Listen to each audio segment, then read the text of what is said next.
Βρισκόμαστε στην τελική ευθεία της εκλογής Προέδρου στο Δημοκρατικό Κόμμα.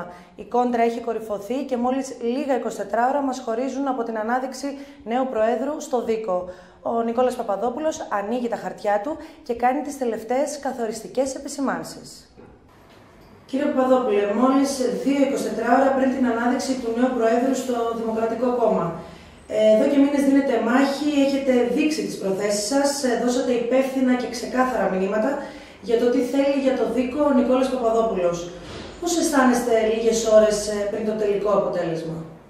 Αισθάνομαι αισιόδοξος, επειδή νιώθω τη βεβαιότητα και τη σιγουριά ότι ο δικοϊκός κόσμος, τα μέλη του Δημοκρατικού Κόμματος, οι φίλοι οι οπαδοί, θα έρθουν την Κυριακή, και αυτή είναι και η δική μου έκκληση, θα αφιερώσουν λίγο από τον χρόνο τους και θα ψηφίσουν την Κυριακή, θα έρθουν στις κάλπες για να μας δώσουν κατεύθυνση, να μας δώσουν καθοδήγηση, αλλά να μας δώσουν και δύναμη για να μπορέσουμε να αντιμετωπίσουμε συλλογικά τις προκλήσεις αλλά και τα προβλήματα που σήμερα ταλανίζουν τον λαό και τον τόπο μας. Από το χέρι μας, όλων εμάς, των δικοϊκών, είναι να αποφασίσουμε για το μέλλον του κόμματος μας. Και έχω πλήρη εμπιστοσύνη στην κρίση των δικοϊκών.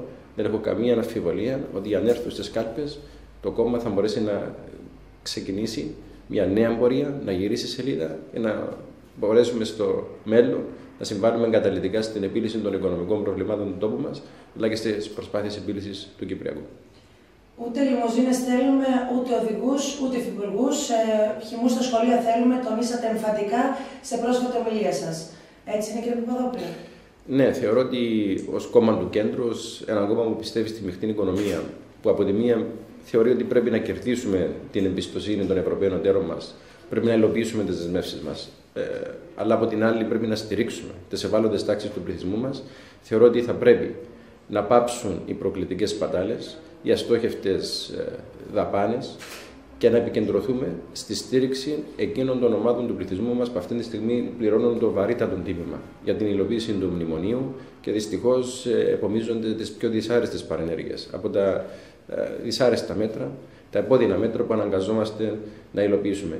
Και τι πιο ξεκάθαρο από το ότι πρέπει να βοηθήσουμε τους 12.000 μαθητές που αυτή τη στιγμή πάνε πεινασμένοι στα σχολεία μας, επειδή οι οικογένειες τους δεν έχουν αρκετά χρήματα για να τους δώσουν ικανοποιητικό πρόγευμα.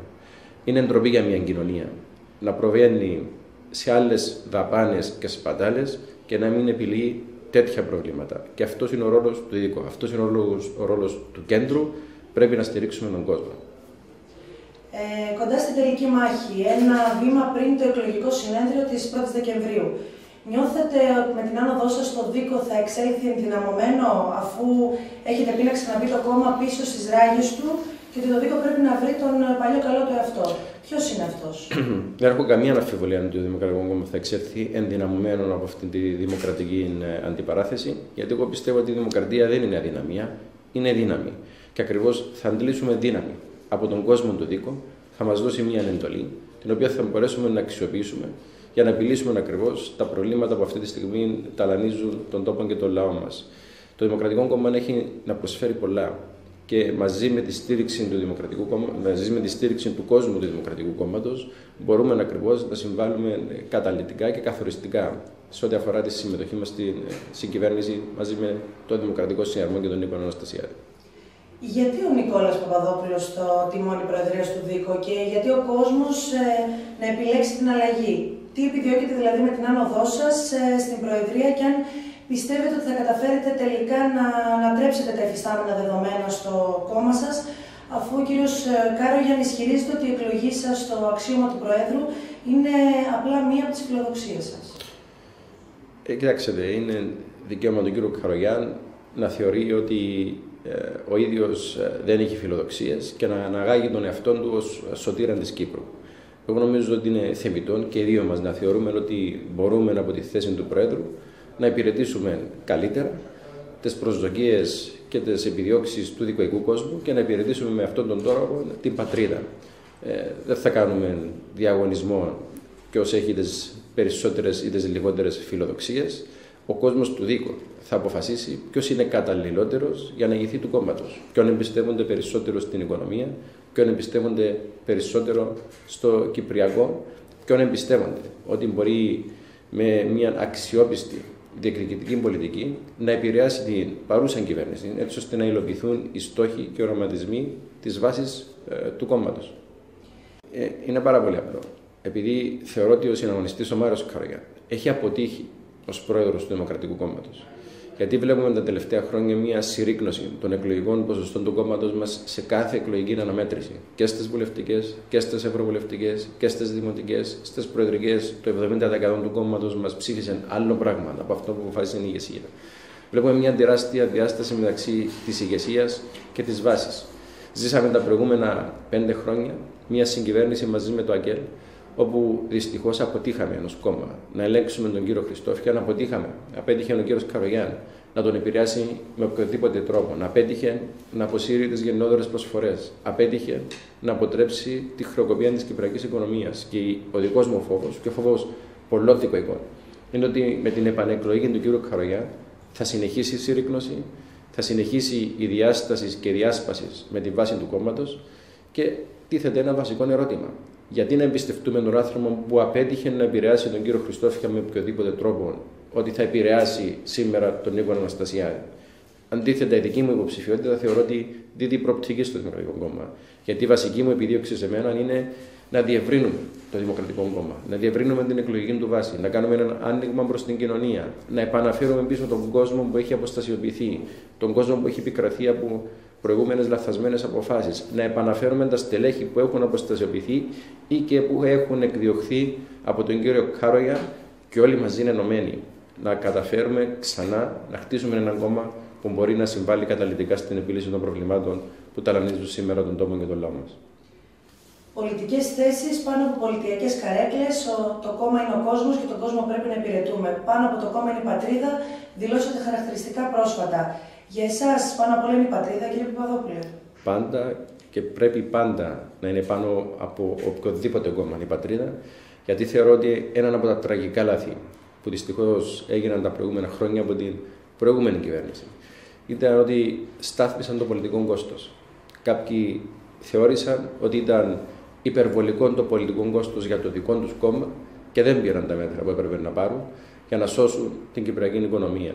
Και με αυτόν τον τρόπο δυστυχώς έβαλα το κόμμα πάνω από την πατρίδα με καταστροφικά αποτελέσματα και το κόστος αυτή τη στιγμή το πληρώνει ο λαός μας.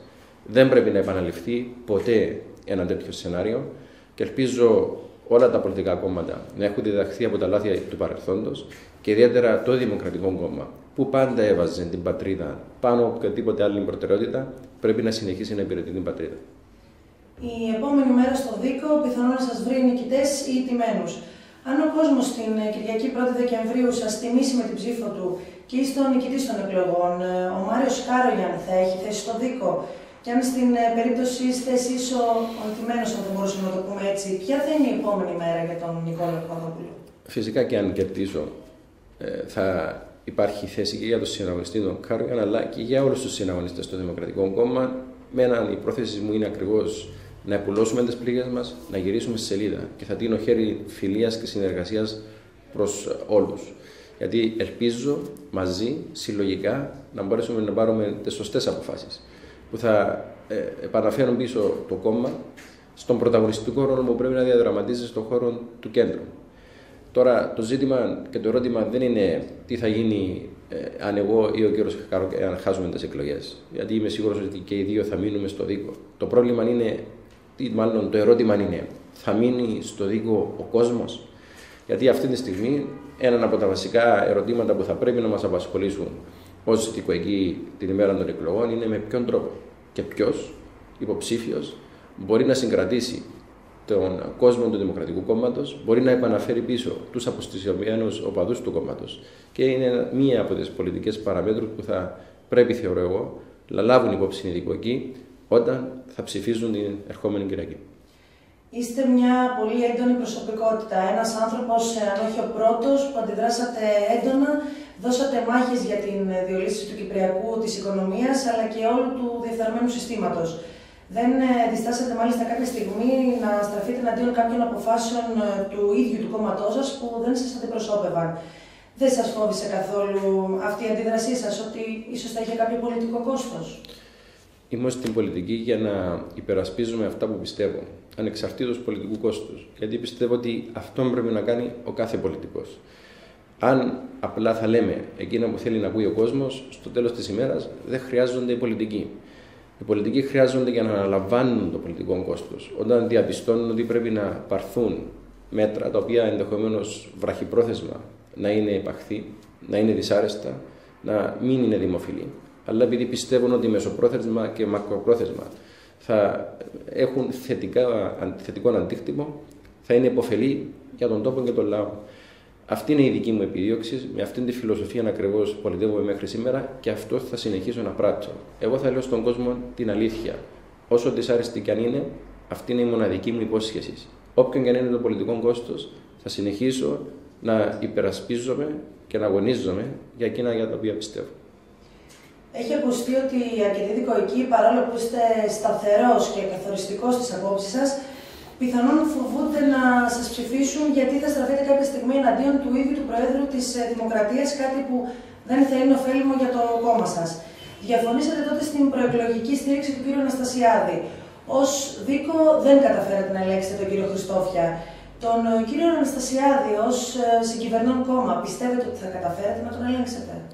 Θεωρώ ότι μια αξιόπιστη ηγεσία μπορεί να ελέγξει τον κύριο Αναστασιάδη και δεν το λέω αρνητικά, αλλά με θετικό τρόπο, γιατί ακριβώς θα είναι πιστική και θα μπορούμε να πείθουμε με επιχειρήματα όχι μόνο τον κύριο Αναστασιάδη, αλλά και την κοινωνία για τις θέσεις μας. Έχετε απόλυτο δίκιο ότι ένα από τα βασικά μας προβλήματα επί προηγούμενης διακυβέρνησης, ενώ συμμετείχαμε στην κυβέρνηση, ήταν ότι ο κύριος Χριστόφιας μας θεωρούσε δεδομένους. Δεν είχαμε δηλαδή την απαραίτητη αξιοπιστία για να τον πείσουμε να συμβιβαστεί και να αποδεχθεί τις δικές μας θέσεις. Και εγώ δεν θέλω να δω ακριβώς το ίδιο έργο να επαναλαμβάνεται. Εγώ θέλω να δω μια συνεργασία, μια αγαστή συνεργασία μαζί με τον Πρόεδρο της Δημοκρατίας και θέλω να ξεκαθαρίσω και να δηλώσω το εξής. Οι εκλογές του κόμματος μας δεν είναι δημοψήφισμα αν θα μείνουμε ή αν θα φύγουμε από την κυβέρνηση του κ. Αναστασιάδη. Είναι δημοψήφισμα αν θα μείνει ή αν θα φύγει ο κ. Καρογιάν. Ο κ. Αναστασιάδης αντιρρήσει τις δικές του δεσμεύσεις προς το Δίκο, εγώ θα είμαι ο πρώτος που θα τον υποστηρίξω. Ο μόνος που θα αποφασίσει αν θα φύγουμε από την κυβέρνηση του κ. Αναστασιάδη είναι ο κ. Αναστασιάδης. Εγώ, παραλαμβάνω, θέλω να έχω μια καλή, αγαστή συνεργασία μαζί του. Θέλω το Δημοκρατικό Κόμμα με ένα θετικό, επικοδομητικό τρόπο να βοηθήσει στο να επιλύσουμε τα πελώρια προβλήματα που αυτή τη στιγμή απασχολούν τον λαό και την κοινωνία. Θα συμμετέχουμε στην κυβέρνηση, αλλά θα ελέγχουμε την εξουσία. Αυτή είναι η επιδίωξή μου μέσα από έναν επικοδομητικό πολιτικό διάλογο. Απλά θέλω ο Πρόεδρος της Δημοκρατίας να σέβεται το Δημοκρατικό Κόμμα, να σέβεται τον κόσμο του, να σέβεται τους δικούς μας προβληματισμούς και τις δικές μας ανησυχίες. Μας χρεοκόπησαν τα λάθη των τραπεζών σε μεγάλο βαθμό. Ως Πρόεδρος Επιτροπής Οικονομικών, πιστεύετε ότι πίσω από αυτά είναι ως επιτοπλίστων πολιτικά λάθη και όλο ακούμε για επανεκκίνηση της οικονομίας? Πώς θα επιτευχθεί αυτό ώστε να μειώσουμε με αυτόν τον τρόπο και τα υψηλά ποσοστά της ανεργίας? Έχετε απόλυτο δίκιο ότι έγιναν τραγικά λάθη, αν όχι εγκληματικά λάθη, σε τραπεζικό επίπεδο. Και εγώ ελπίζω ότι όλες οι έρευνες θα προχωρήσουν, θα υπάρξει εξυγίανση, κάθαρσης και δίωξης, έτσι ώστε να απονεμηθεί η δικαιοσύνη και οι ευθύνες όπου αυτές αναλογούν. Από την άλλη, είναι ξεκάθαρο ότι οι καταδίκες, οι ευθύνες από μόνες τους δεν πρόκειται να οδηγήσουν στην επανεκκίνηση της κυπριακής οικονομίας.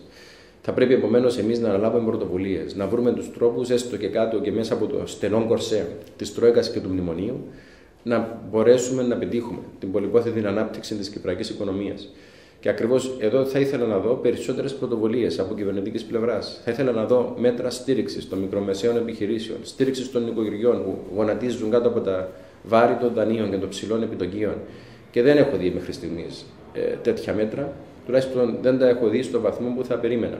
Έχουμε ψηφίσει μέχρι σήμερα μόνο μέτρα επώδυνα, μόνο μέτρα αποκοπών, εξυγίανσης, υλοποιώντας τις δεσμεύσεις μας κάτω από το μνημόνιο.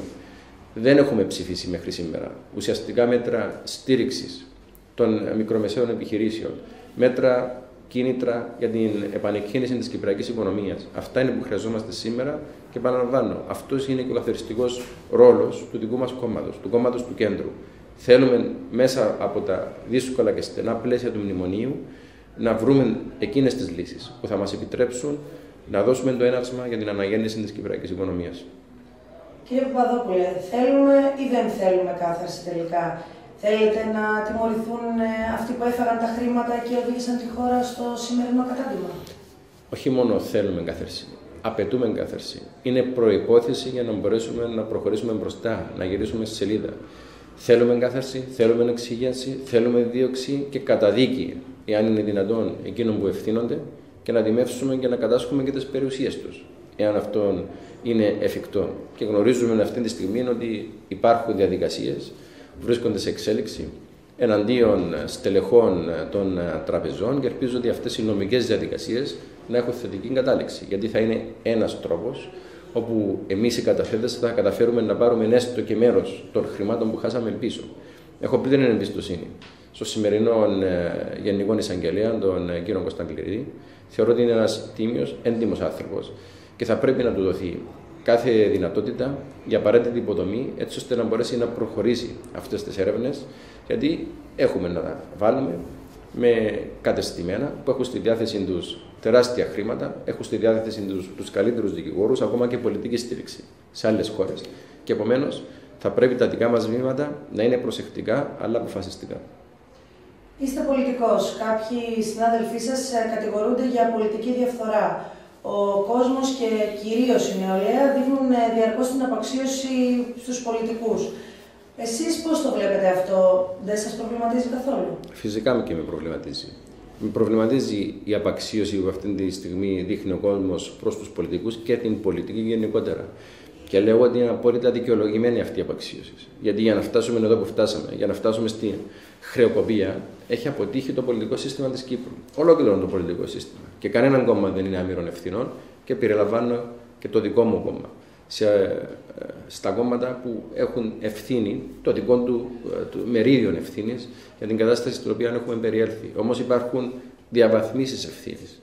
Δεν γίνεται εκείνοι που πρωτοποιούσαν με πολιτικό κόστος και δικαιώθηκαν να έχουν την ίδια ευθύνη με εκείνους που μας έλεγαν ότι δεν θα μας αγγίξει η οικονομική κρίση και πρέπει να μοιράσουμε χρήματα στον κόσμο και που μας οδήγησαν στη χρεοκοπία. Δεν είμαστε όλοι το ίδιο. Και ελπίζω ότι να έχουμε οριμάσει ως λαός και να γνωρίζουμε πλέον ότι τα έβυχα συστήματα και τα ωραία λογάκια δεν οδηγούν πάντα στις σωστές αποφάσεις. Αντίθετα, πρέπει μέσα από ρεαλισμό, υπευθυνότητα και μετά από πάρα πολύ προβληματισμό να παίρνουμε εκείνες τις δύσκολες αποφάσεις που, επαναλαμβάνω, μεσοπρόθεσμα και μακροπρόθεσμα είναι επωφελείς για τον τόπο. Κάνετε αυτοκριτική ως πολιτικός? Αισθάνεστε ότι υπήρχαν στιγμές που κάνατε λάθη και κάποια στιγμή θα τολμούσατε να πείτε mea culpa? Δεν νομίζω να υπάρχει πολιτικός που δεν έχει διαπράξει λάθη. Όλοι μας διαπράττουμε λάθη και νομίζω οι εκλογές είναι ένας τρόπος για να αποφασίσει ο κόσμος ποιος έχει διαπράξει τα λιγότερα λάθη. Γιατί μας έχει ζήσει ο κόσμος και πανέρχομαι πίσω στις εκλογές του Δημοκρατικού Κόμματος. Και εγώ έχω κάνει λάθη. Αλλά εγώ διατείνομαι τουλάχιστον και υποστηρίζω ότι τα μεγαλύτερα λάθη της προηγούμενης πενταετίας τα έχει διαπράξει ο συναγωνιστής Μάριος Καρογιάννη. Γιατί όταν εγώ και άλλοι συναγωνιστές θέταμε θέμα να αποχωρήσουμε από την κυβέρνηση του Δημήτρη Χριστόφια, ο ίδιος έδινε μάχες για να παραμείνει. Και παρέμεινε και τον δικαιολογούσε. Γιατί δικαιολογούσε τις γενναιότερες προσφορές, του έδινε στήριξη στην οικονομία, μέχρι ότου ο κ. Χριστόφιας ανατείναξε το Μαρί. Επομένως, ο δικοϊκός κόσμος θα πρέπει να κρίνει ποιος είχε δίκιο και ποιος είχε λάθος. Γιατί το παρελθόν είναι παρελθόν, αλλά είναι ο πρόλογος για το μέλλον. Εκείνος που έχει διαπράξει τα περισσότερα λάθη στο παρελθόν, είναι πολύ περισσότερο ότι θα συνεχίσει να διαπράττει λάθη και στο μέλλον. Άρα η ερώτηση που θα πρέπει να απαντήσουν οι δικοικοί την Κυριακή, την 1η Δεκέμβρη, είναι ποιον θεωρούν καταλληλότερο για την Προεδρία του Δημοκρατικού Κόμματος, λαμβάνοντας υπόψη φυσικά την επίδοση και την ιστορία μας τα προηγούμενα 5 χρόνια. Είστε γόνος μιας ιστορικής οικογένειας με μεγάλη παρακαταθήκη. Πρότυπός σας είναι ο πατέρας σας. Αισθάνεστε ότι πήρατε κάποια στοιχεία και θα θέλατε να φτάσετε τον αείμνηστο Τάσο Παπαδόπουλο? Φυσικά και πρότυπο μου είναι ο πατέρας μου. Εξάλλου από αυτόν έχω κληρονομήσει τις πολιτικές μου αρχές, πεποιθήσεις, ως επίσης και όποιες ηθικές αρχές και αξίες αυτή τη στιγμή διαθέτω. Και θέλω να υπηρετήσω ακριβώς αυτές τις αρχές και αξίες, τις οποίες ο ίδιος μου έχει μεταφέρει. Θέλω να συνεχίσω με τον δικό μου τρόπο τους δικούς του αγώνες. Δεν είναι διαγωνισμός αν θα φτάσω ή δεν θα φτάσω τον Τάσο Παπαδόπουλο. Εξάλλου πιστεύω ότι δεν θα υπάρχουν πολιτικοί όπως υπήρξαν πολιτικοί εκείνης της γενιάς ξανά στην Κύπρο. Γιατί μιλάμε για μια γενιά πολιτικών που έχει σφραγίσει με τη δική τους προσφορά τα πρώτα αρχικά βήματα, τα δύσκολα βήματα της Κυπριακής Δημοκρατίας. Όμως μπορούμε να διδαχθούμε από τις δικές τους παρακαταθήκες, μπορούμε να αξιοποιήσουμε ακριβώς τα δικά τους οράματα για να αντλήσουμε δύναμη, για να αντιμετωπίσουμε ακριβώς σήμερα τα προβλήματα που έχουμε μπροστά μας. Και κάτι καταληκτικό, τι θέλετε να πείτε στον δικοϊκό κόσμο που θα προσέλθει την Κυριακή στις κάλπες και πιθανόν προβληματίζεται για το ποιον από τους δύο θα ψηφίσει? Εγώ απλά θέλω να τους ζητήσω να έρθουν να ψηφίσουν.